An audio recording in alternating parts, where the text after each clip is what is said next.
Akkam jirtu daawwattoota keenya kan daawwachaa jirtan sagantaa Yookoo Dooktar 724 qophii waa'ee fayyaa torbanitti al tokko qopheessinee isiniif dhiyeessinu kan torban kanaatu amma jalqabe. Nu waliin turaan afeerraa kooti. Qopheessitoonni qophii kanaa Anabdii Dingataa fi Dooktar Sanbataa Guuttataa waliin taanee qopheessinee isiniif dhiyeessina.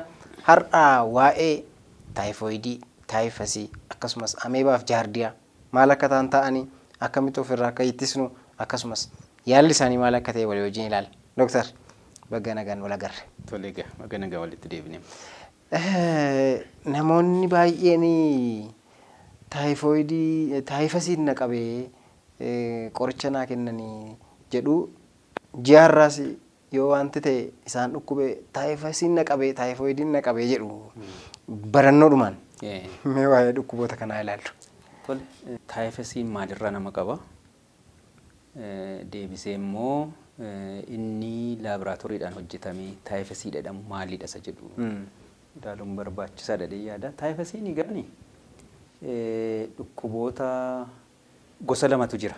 Tokko injiraan waan sana jarmii sana infektidii taatee faalamte yeroo dhattee nama ciniintu dhukkuba sana dabarsiti. Nama qabu tokkorraatu nama biraatti dabarsiti. Sun epidemic taayifasidha. Inni lammataa tafkiidha. Tafkiinis akkasuma nama dhukkubsaturraa fudhatteetu ciniintee jechuudha. Fudhatteetu ishee keessatti horee darbee nama kan biraa yeroo inni dhaqee ciniinu in dabarsachuudha taayifasiin. Kun immoo filiiboorn yookiin endemic taayifas jedhamu. Kana gosa lamaan kana baay'inaan kan jiru. Kana jechuun egaan taayifasiin kan inni ittiin darbu tokko injiraaniin darba, lammata tafkiidhaan darba jechuudha.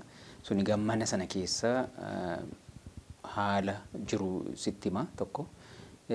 Lammata immoo laaboraatooriin keenya kan inni testii godhu kan inni ilaalu antiboodiidha. Kan taayifasiisa ta'u taayifoidii baay'eensa kan biyya keenya keessa jiru antiboodiidha.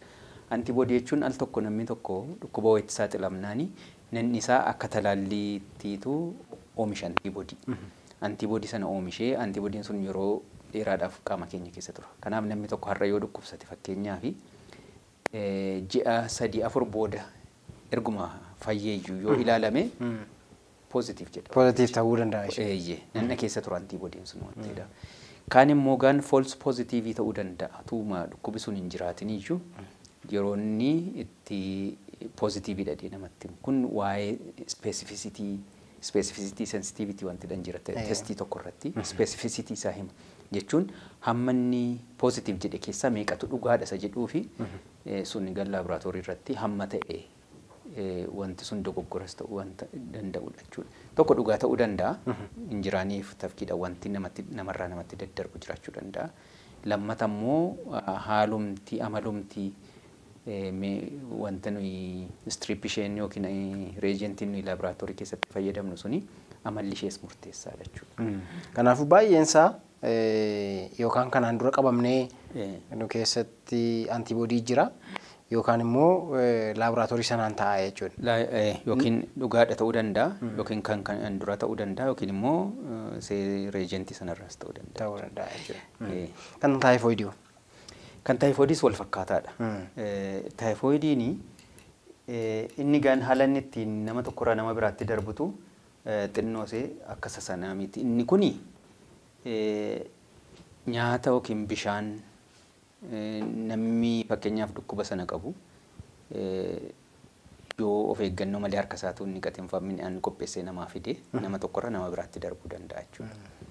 Bishaanis immoo akkuma amma fakkeenyaaf sirriitti hin qulqulloofne taanaan bishaan qulqulluu miti taanaan yoo akka carraa baakteeriyaan kun jiraate salmonella taayifii jedhu kan kana fidu baakteeriyaan sun yoo achi keessa jiraate nama biraattis akkasuma darbuu danda'a jechuudha. Inni rakkoo qulqullina bishaanii wajjin yookiin nyaata wajjin wal qabateen wanta dhufuu danda'u jechuudha. Sanarraanitu nama tokkorra nama biraatti darbuu danda'an.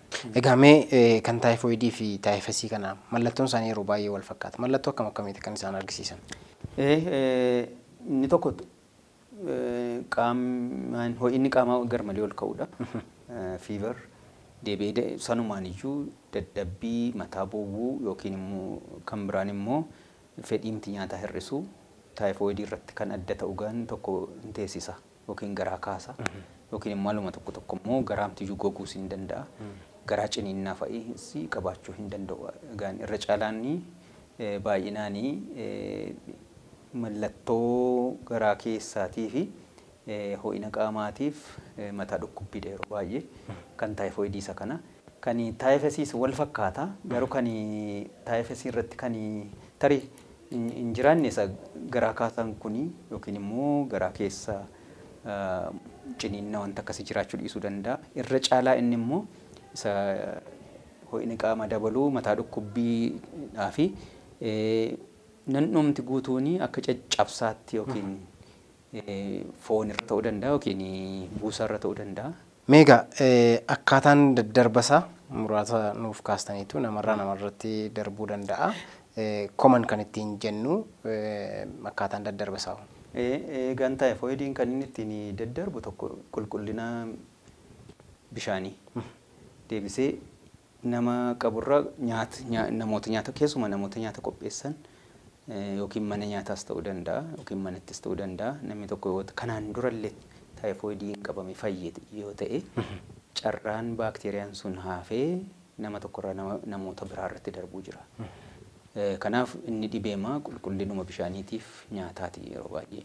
Taayifesiin immoo egaan qulqullina uffataati. Uffata yookiin immoo haayijiinii isa kaanidha. Injiraanii fi tafkiin mana keessa jiraachuun nama tokkorraa nama qaburra nama biraatti carraan dabarsu isaan kana jechuudha carraan ittiin daddarbu. Eeyyee.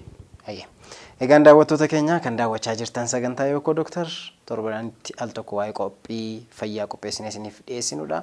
Kan torban kanaa egaa taayifoidii, taayifesii akkasumas immoo waa'ee ameebaa fi jaardiyaa irratti xiyyeeffannee isiniif dabarsaa jirra. Dooktar Sanbataatu waliin jira. Waan waliin jirtaniif galata guddaa qabdu. Gaaffii yoo qabaattan 7024 irratti bilbiluu dandeessu.